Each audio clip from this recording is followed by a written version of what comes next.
My fiancé left me at the altar and blocked me everywhere, then reached out a year later, wanting a second chance and saying he made a mistake.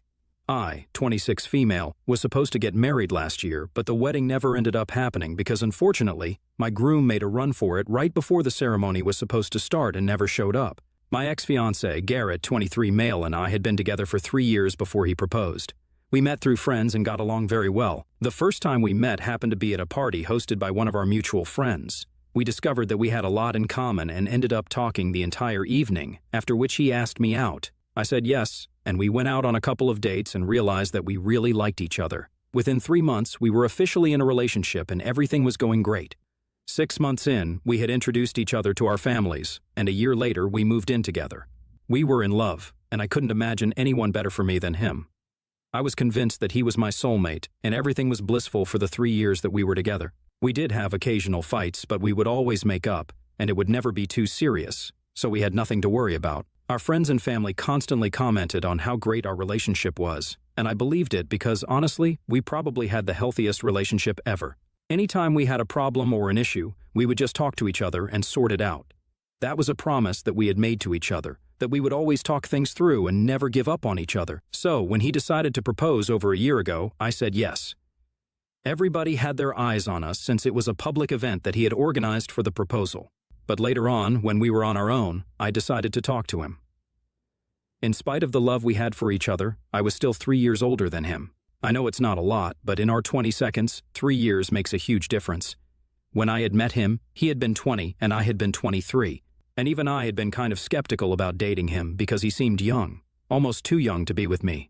I was worried about what people would say, but he was just so charming and wonderful that I couldn't help but say yes because it just felt like it was meant to be. But marriage was a big deal, and I didn't want him to sign up for something that he wasn't ready for yet, just because it was the socially acceptable thing to do. So, the night of our engagement, I sat him down and asked him if he was sure about this, because I was ready to wait for a couple more years until he was a bit older and had made up his mind about marriage. It could very well be possible that 3 years later, he wouldn't be on the same page about marriage, and I didn't want that to ruin what we had. I was ready to wait for him, and I wanted him to know that there was no pressure on him to get married as soon as we could just because people believed we had to. But he reassured me that he was ready for it and that the only reason he had proposed to me and asked me to marry him was because he wanted to. There was no pressure on him in any way. So I had spoken to him about this, but in spite of that, he ruined everything that we had. There was a gap of almost 8 months between our engagement and our wedding, so he had 8 months to tell me that he had been having second thoughts about the wedding instead of embarrassing me at the altar. But for the entirety of those months, he said nothing and just sat tight with his mouth shut. He pretended to be in love with me the entire time, and even in the last week leading up to the wedding, he said nothing. And there was literally no way for me to know that he had been having second thoughts and didn't want to get married anymore. It truly was an Academy Award-worthy performance, I have to give him that. And maybe, somewhere deep down, I also wanted to believe that he wouldn't abandon me or do anything to jeopardize our relationship, which is why I turned a blind eye to a lot of subtle, small things. The signs were really small, but I had noticed them.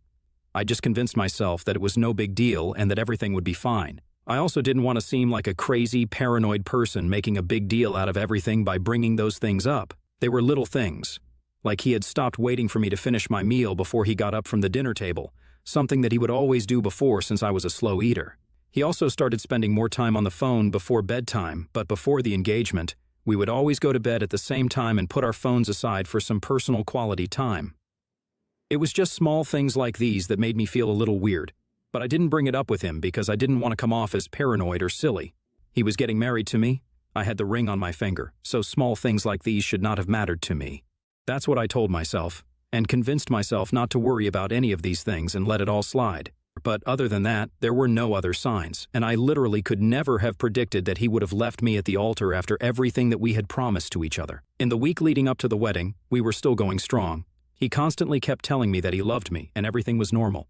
I couldn't even be bothered to notice small stuff anymore because I was just so excited to be married. But things shifted on the morning of the wedding. We were not supposed to see each other before the ceremony began, so we couldn't talk to each other. But in spite of that, he could have just talked to me the night before, and that would have been a lot more respectable than what he actually did. I realized that something was really wrong right before I was supposed to walk down the aisle. But instead of taking me to the venue, my parents and the groomsmen came to my room to tell me that they had scanned the entire hotel, but Garrett was nowhere to be found. They had even checked the security footage, where they found out that he had actually left in the middle of the night. Even then, I was still trying to give him the benefit of the doubt, and I said that we could wait for a few hours just to see if he would come back. But he didn't. I had a mental breakdown when I realized it, and the next couple of days after that were a blur. That night, he sent me a text message to explain himself. He told me that he wasn't sure if he wanted to do this anymore because he was too young, and he had been thinking about this for quite some time. He had come to the conclusion that it was just not the right time for him to get married. He felt like he had a lot left to accomplish and achieve in his personal life before he settled down and started thinking about marriage. And I had been right. The discussion that we had on the night of our engagement was actually what made him reconsider what he was doing. But he couldn't talk to me about it later on because I was just so excited, and he couldn't break my heart. He kept thinking that he would eventually have a change of heart himself, but that never happened, and he kept waiting for it to get better. But he just kept getting more worried and paranoid about the future. And so, before he made another big mistake, he decided to walk away from the altar and put an end to this because he just couldn't marry me anymore for his own sake. And even if he did get married to me, it would just be for the sake of saving face, and then he would end up resenting me, which is not something he wanted to do. So he was ending it while we were standing in front of a bunch of people, and I was in my wedding dress. Clearly, that was the perfect time to have that discussion. I had so many things that I wanted to say to him after I read that text because I was hurt, I was upset, and I was so betrayed. But I chose to stay dignified because I couldn't let my emotions get the better of me. So I only decided to tell him that I accepted his decision. And the only thing that I wanted from him was that he would have to pay for the entire event, and whatever money I had spent on the wedding so far, he would have to reimburse me for it, and that was the only way I would accept it. He agreed to it, and that was it. As soon as I pressed send on that text, I literally broke down yet again, crying through the night, and it was complete chaos in my life after that. I don't even remember when I stopped crying. It must have been days after the incident. I didn't see him again. He didn't even come back home to collect his things, and I still have them in a box somewhere. After he had stood me up at the altar, I think my parents, my friends, and a few other relatives spent a good few days comforting me while I cried my eyes out. They took me back to my house after they had made sure that he wasn't lurking around. When I checked my phone, I realized that he had blocked me everywhere, and that just broke my heart even more. My parents stayed with me for a few weeks after the wedding, and my friends were kind enough to come and visit me every day. Even his friends, his groomsmen, paid me a few visits just to see how I was doing, and told me that they had cut him off entirely as well after the fiasco at the wedding, because what he had done was not acceptable. But none of that mattered to me. I just wanted to move on and forget that I had even been involved with him because every time I thought about it, it made my heart hurt, and I couldn't take it anymore. So I decided to take a break from everyone and everything and just took off. I went away on a tour of Asian countries for around 6 months and tried my best to forget about everything. And I've got to say, it helped a lot. I know that this is not something that is accessible to everyone, but I am a working woman myself, and I have quite a lot of money saved up since I work in the field of investment banking, which is quite hectic but pays really well. Also, my dad is the CEO of his own business, which is quite lucrative, so he helped me out with the funds as well. And after my really long vacation, I came back feeling rejuvenated and like a totally different person. I moved out of my old house and into a smaller studio apartment so I could start afresh, and things have been going well so far. I also started therapy because it was quite necessary for me to really heal and recover from my past relationship, and it was quite helpful. Everything was going well until last week, when Garrett got back in touch with me to tell me why he did what he did. I had changed my number, but somehow he got a hold of it. It was probably some friend of mine who gave it to him and didn't tell me, which is a gross violation. And once I find out who it was, I'm definitely going to stop talking to them.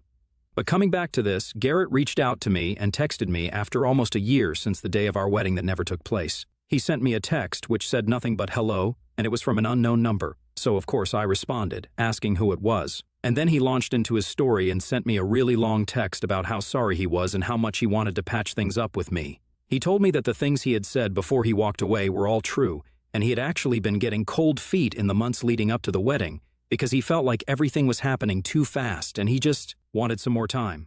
But now, almost a year had passed, and he was doing much better career-wise since he had received a promotion and was in a much better position now. So now he felt he had accomplished something, and being married was not the only thing that was going to define him. He told me that he had thought about it for a long time and he had come to the conclusion that he had seriously screwed our relationship up and I didn't deserve it. He told me that he would like to give us a second chance and was ready to get married to me now if I was still willing to accept it and take him back the way he is. It was just a bunch of baloney about how he was sorry and hadn't stopped thinking about me ever since he left. If that was really true, he would have at least tried to contact me once, but he didn't. He kept talking about how he was a different man now, but if that was the case, then he still wouldn't be yapping on about himself and completely ignoring what he had put me through a year ago. After receiving the text, I realized how much progress I had made, because that message made me feel nothing but annoyance towards him. It was such a pompous and disturbingly insensitive and tone-deaf thing to have said to me. To think that he was even in a position to suggest that he was ready to give us a second chance was so delusional and lacked awareness on so many levels that I realized what an idiot I had been with. I could have left it at that and just ignored the message that he sent. But I did something which might have made me the a-hole. So, last week, I decided to go out on a date with a coworker of mine. He was new and had been working with us for only a month, but we had been talking a lot. It felt weird because I wasn't completely over Garrett, but I felt like it was about time that I at least tried to move on from him actively. I had healed emotionally, and I had come to terms with the fact that he was never going to come back, and even if he did, I was not going to take him back. But still, a teeny tiny part of me hadn't been able to completely forget him, which is why I hadn't been out on any dates in the past few months. However, my coworker and I had been talking for several weeks now, and I really liked him. I wouldn't say that I have feelings for him or anything of the sort, but I definitely could see something happening between us, and I wanted to give myself a real chance at a relationship again. Garrett might have broken my heart, but I wasn't going to let that dictate every other relationship of my life. So, after a lot of deliberation, I said yes when he asked me out, and I had taken a bunch of photos with him when we went out on our date. It was a really classy and fun date because first we went out to a restaurant, and then we went to a bar, got totally drunk, and sang karaoke with strangers. I had a picture with him where I was kissing him on the cheek, and both of us were pretty drunk in it. It was a cute picture, and I knew that if Garrett saw it, he would lose his mind. So I decided to send it to him and then block him just for the sake of it. I wanted him to feel bad, which is why I did it, and in hindsight, I probably shouldn't have done that because it just escalated the drama. After that text, I received a call from my parents, and they were really concerned because, apparently, Garrett had shown up at their house and was begging them to let him speak to me because I had blocked him and he didn't know how else to talk to me. He was pretty desperate, and I could hear it in my mother's voice that she was very concerned because of the way that he was behaving. I could hear him in the background. He was wailing and acting like a toddler, throwing a tantrum. I could hear my dad trying to calm him down with soothing words, but even that wasn't working. And he kept insisting that he wanted to talk to me and fix things with me, because he was just not going to let me give up on us so easily. I was quite alarmed by the way that he was behaving, which is why I agreed to talk to him, and also because I didn't want him to bother my parents anymore. Once my mother handed the phone to him, he started screaming at me hysterically and said that I couldn't be with someone else. He was clearly unhinged at that moment, and I was even shocked. He insisted that he would rather have me be single than with someone else because he knew that the two of us were meant to be together, and he wasn't going to let anybody else come between us. He was talking like a textbook psychopath, so I had to hurriedly explain to him that I had just sent that photo to make him feel bad for what he did, and I'm actually still single and not seeing anybody. The guy in the picture was just a friend, and we were drunk. He continued to cry for a couple more minutes, but then he said he was relieved and he knew that I would never do that to him. I didn't really know what to say because it was really awkward, so I just kept quiet.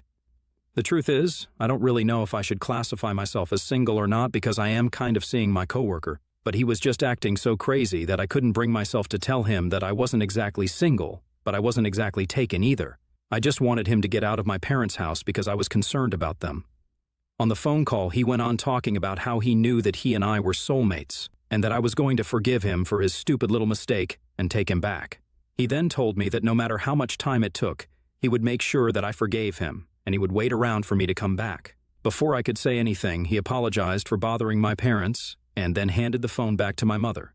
I explained everything to my parents once he was out of the house, and they thought that what I did was pretty out of order because you never know what people are going through, and clearly, there is something wrong with Garrett. So I never should have sent that photo to him, even if what he did to me was wrong. I had no reason to stoop to his level and try to hurt him back, and I should have. Just let it go because it was not worth the drama. They also believe that I need to be honest with Garrett because clearly he is unstable. And there's no telling what he might or might not do if he finds out that I'm actually seeing somebody and it happens to be the same guy that he was crying about. They think that in order to prevent another mental breakdown, I should just come clean to him because when he finds out that I'm actually seeing somebody and I had lied to him, things are going to be much worse. I don't owe it to him, but it's a decent thing to do, and it's also important for me to do right by my coworker. I want to think that my parents are right, but I also don't know if I want to talk to Garrett again because I have lost feelings for him. And I don't think that he is entitled to know anything about my life, let alone anything about my love life, He is simply not entitled to that information, and his mental health is completely his business. I'm not responsible for it, just like he was not responsible for mine when he left me at the altar. I'm just feeling very confused about what to do. AITA for sending my ex-fiancé a picture with the guy that I'm seeing to make him feel jealous when he reached out to me after standing me up at our wedding? Update 1. Hi guys, so after a lot of thinking, I've decided that I'm not going to say anything to Garrett, and my parents were wrong. I'm really not bound to tell him anything about my life. If he feels bad about it, then he can just continue to feel bad about it. It's not my problem. He had a psychotic meltdown. I feel bad for him, but that's the most I can give him, my sympathy. I'm not going to give him another chance.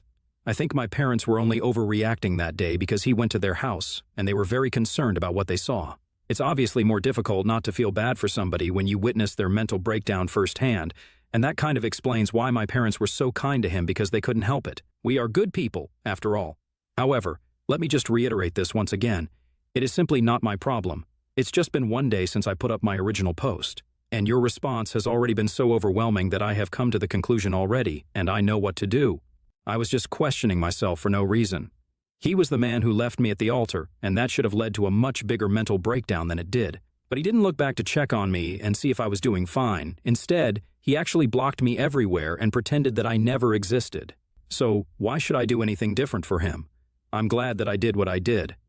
I could have been less petty, but that wouldn't have been as much fun. And anyway, Garrett has a better career by now, so I think he should just focus on that instead of trying to get back with me and doing something that is just not possible anymore. Update 2. So I told my parents about my decision to not talk to Garrett and keep him blocked. They were a bit resistant at first and said that I shouldn't do that because that would probably lead to another breakdown if he finally found out about my relationship. I told them that was his problem entirely and I was not responsible for it. I explained everything to them calmly and they seemed to understand. They told me that the only reason they were worried was because they didn't want something like that on my conscience, because it takes a lot away from a person when they realize that they're behind somebody else's depression. And they are right, but that doesn't mean I'm going to go out of my way to be nice to somebody and think about somebody who literally left me before my wedding and had no qualms about walking away from our relationship. That is not the kind of guy that I care about, and I am simply done with Garrett. I want nothing to do with him anymore. Update 3. Hey guys, so it's been 2 months since Garrett first reached out to me, and since then, he has tried several times to get back to me. He tried texting me from different numbers, emailing me, but I just ignored all of it. He even started talking to our friends again and begging them to put me in touch with him, just like he had done with my parents, but they refused. Nobody had any sympathy to spare for him after what he had done, and I, for one, am glad about it. He also tried to go back to my parents' place, but they nipped it in the bud this time and told him that if he bothered them again, then they would call the cops on him, and that scared him enough to leave. He kept trying to reach me somehow, but I had made myself completely inaccessible to him, so he gave up trying around a week ago. I also learned from a couple of my friends that he had been lying about doing better career-wise and that he had actually started a business of his own, which was flopping really badly, so that explains the breakdown that he had. Clearly, he was finding it very difficult to deal with his own failures and confront them, so he thought that coming back to me would give him a sense of accomplishment or whatever. I don't really know how stupid people think, so I don't understand the psychology behind it. But I am guessing that his business failing is probably one of the reasons why he had that breakdown at my parents' place and was acting so psycho. Anyway, that's none of my business anymore, and that's his problem to deal with. My coworker and I are still seeing each other, and for those of you who are asking, yes, he is aware of my past, and he asked me out in spite of that. He knew that I had been dumped at my wedding just a year ago, and that I hadn't entirely moved on from it. But he still wants to be with me, so we'll just see where this goes. We are taking it slow and steady right now, but I really like him, and I think he likes me too. Some people might say that it's way too soon to tell or be sure of anything, but I took my time with Garrett, and that turned out to be the wrong decision. So if I have learned anything from that experience, it is that time means nothing. If somebody has great energy and you like them, you should just go for it without thinking about what other people might say. Garrett and I were perfect on paper, and look how that turned out. So, a lot of you guys mentioned that it was too soon for me to actually like somebody because it's just been a year since Garrett and I broke up, but I don't really care. I'm going to go with what my gut says this time and see how it works out. Update 4. Hey folks, I can't believe I'm back after almost 4 years and with such great news, but first things first. In my last update, almost 4 years ago, I mentioned that Garrett had given up trying to contact me. About 2 years later, when he found out that I was in a relationship with my coworker, he had another breakdown, and he actually showed up at my house in the middle of the night in a drunken scene. which woke up all the neighbors. And when I tried to tell him to leave, he threw a beer bottle at me, but I dodged it and he cursed me out. That was the point where I decided that I had had enough, and I called the police, pressed charges against him, and then got a restraining order against him. Haven't seen him or heard from him since then, and I think he moved away with his family a couple of months later, so that was that, and I'm glad to be rid of him. Honestly, I'm also glad that he stood me up on my wedding day and walked away from the altar because now I'm married to the guy who is really my soulmate. About a month ago, I got married to my coworker, but I guess I should call him my husband now. He is everything that I dreamed of, and even though my wedding was much smaller and much more intimate this time around, it was a huge success because the groom didn't run away before the wedding. Jokes aside, I truly got lucky with him, and I hope that we keep making each other laugh and smile throughout the rest of our lives. I couldn't be happier.